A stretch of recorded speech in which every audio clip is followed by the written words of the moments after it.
Hi, I'm attorney Bill Bronchick, and a very common question that I get about real estate investing is, how much money should I keep in reserves? That's an excellent question, particularly if you've got rental properties, but it does apply to all facets of the real estate investing business. Now note how I said business. An investment, like putting money in the stock market, is an investment. They're not going to have a capital call in a public company and ask you to put up more money, whereas real estate investing is more like a business that, like an alligator or a lion, if you don't feed it, it will eat you. Okay, so let's talk about the basics. Generally, a business, generally speaking, should have 3 to 6 months of expenses on hand. Now that's generally, if you went to the Small Business Association website of the government, they're going to tell you an answer like that. And some of the factors that you have to look at is, number one, how much cash have you been using? Now, if it's a brand new business, you don't know the answer to that, but if you've been in business for a little while, you'll know. Number two, how much will you need in the future? So looking forward, more importantly, the back is a nice indicator of what the future may be, but if you have other plans for your business, you have to look down the road, the next 6 months to a year. What are going to be the cash flow needs? Number three, what stage is your business at? Now again, if you're starting off brand new, you want to be more conservative in terms of reserves because your business is going to be inconsistent at best in the first year or two of your business. So you want to make sure that you got plenty of cash flow. Most businesses fail in the first year or two, not because they're not good ideas, but they just run out of money. So you don't want to be the same thing in real estate. And then finally, how easy or costly to get access to capital. Okay? So real estate is really no different. If you look at it as a business, these 4 factors will be applicable. How much cash have you been using? How much do you need in future endeavors? What stage of the business you're in? And how easy or costly is it to get capital? And the fourth one being if you have cash reserve in the bank, or if you got a CD you can cash in, you've got a home equity line of credit or a credit line you can tap into, or a spouse who's got a job. Those are all good ways to be able to get access to capital for your business, especially in the beginning when you need it. Now let's talk more specifically. For rentals specifically, those tend to eat up more capital than other types of real estate investments.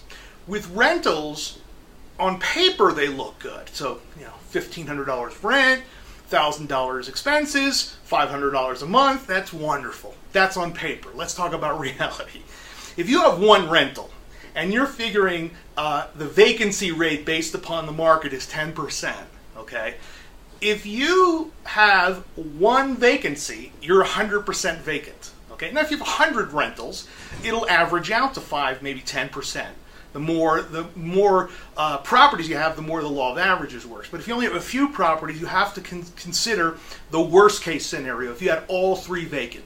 Now, generally, if you went to a bank and asked them for a loan, and you had an existing rental, or you want a new rental, they're going to see that you have 6 months of reserves to pay the mortgage. Not the expenses, just the mortgage. And I think that's probably about right for you if you only have one property.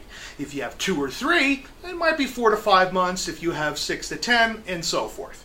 Now, there's a lot of factors that will go in and out of deciding how much cash flow you need, such as the age of the property. The older, the more maintenance it needs. When it was last updated.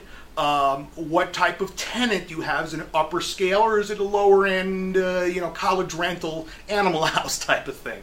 So those are going to be factors you have to consider.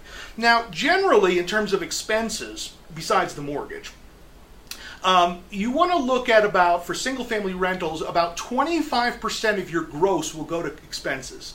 When I say expenses, I don't mean mortgage. I mean taxes, insurance, maintenance, repairs, management, utilities, advertising, etc. 25%. So if you're collecting $1,000, you're really collecting $750. Subtract your mortgage, and that's more likely the real number that you have to base your cash reserves on. Now, if you're looking at, let's say, for the flip business, it's a little different. So if you're thinking on buying a property, fixing it up, and reselling it, and doing it within 3 or 4 months, don't figure 3 or 4 months. Figure 6 or 7 or 8 months. Always double it, because you know how repairs are. Contractors are always late, things always go over budget, and they take longer than you think. And besides that, your buyer may, just crap out on you, or get, buyer's remorse and not want to close, or went to a bank and couldn't get qualified, so now you have to have a new one, or an FHA appraiser, said you have to fix X, Y, and Z to make it qualify for the loan, and that takes more time and money, and so forth. So with fix and flips, just be able to handle the cash flow needs of not just paying your existing finances and carrying costs, but figure on twice as long. Now, if you have 2 or 3 rehabs going on, the rule is the opposite of rentals. With rentals, the more you have, the less reserve per property you need. With fix and flips, I think it's the opposite. The more properties, the more trouble you could potentially get into. So if you're figuring on X dollars reserve for one fix and flip, figure double that plus another maybe 10 or 20%. Because if you're putting all your money into 3 rehabs at once, and you're just banking on all of them selling, and they all get delayed, and you have no cash left, you're going to become a motivated seller real quick, the kind that I look for. So make sure you don't get caught in that trap. And just generally speaking, if you're running low on cash, here's some ideas to generate cash for your needs, or to generate a cash reserve so that you can go out and buy rentals properly. 1, sell assets. That could be other properties that aren't performing, or other assets. That old Camaro that's sitting on your front lawn on 4 blocks you've been meaning to fix up, that old Camaro, forget it. Sell that piece of junk. When you get rich, you'll buy a Corvette. It's much more fun. Refi properties. So if you've got equity in your home, you can get a HELOC, or refi a HELOC on your rental properties if you have enough equity. You can get a personal or business line of credit from a bank with your company. It's a little expensive, but in a pinch, it's better to pay 10 or 15% interest than to have to sell off assets at a discount. A loan from your company 401k. A lot of people don't realize you can borrow up to 50 grand out of your company's 401k if you have that much vested. Also, you can borrow against, if you have like a whole life insurance policy, not a term, but a whole life policy, you can borrow against the cash value in the property, and you don't even have to pay it back, and that's a great one. You can get a loan from a friend or relative. You can wholesale some properties and generate some cash or cash reserve for your rentals or your other activities. So, think ahead in terms of your business, in terms of, what am I going to do if things go bad, not if everything goes as planned. Make sure you have enough cash flow in case things don't go as planned, because most of the time they don't. That's the reality. And finally, if you do get in a pinch, pay the creditors first that you value the relationship or it affects your credit. So if you have a bank loan that's going to affect your credit, pay that first. If you have a credit card, pay that first. Now, if you're dealing with like a hard money lender on a fix and flip, that doesn't go in your credit, but don't do that to the hard money lender. Don't go silent. Call them up ahead of time and let them know you might be a little past the balloon date.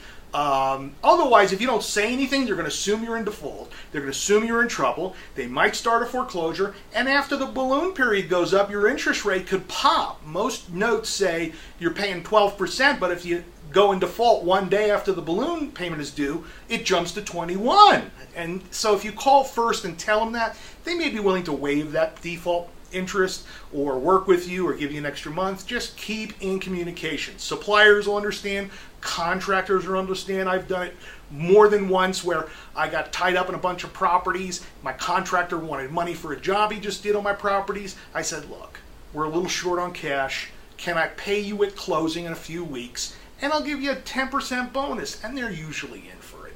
Just communicate with your creditor. That's the most important thing. This is Bill Bronchick, and I hope you've enjoyed this lesson on how much cash to keep in reserve for real estate investing.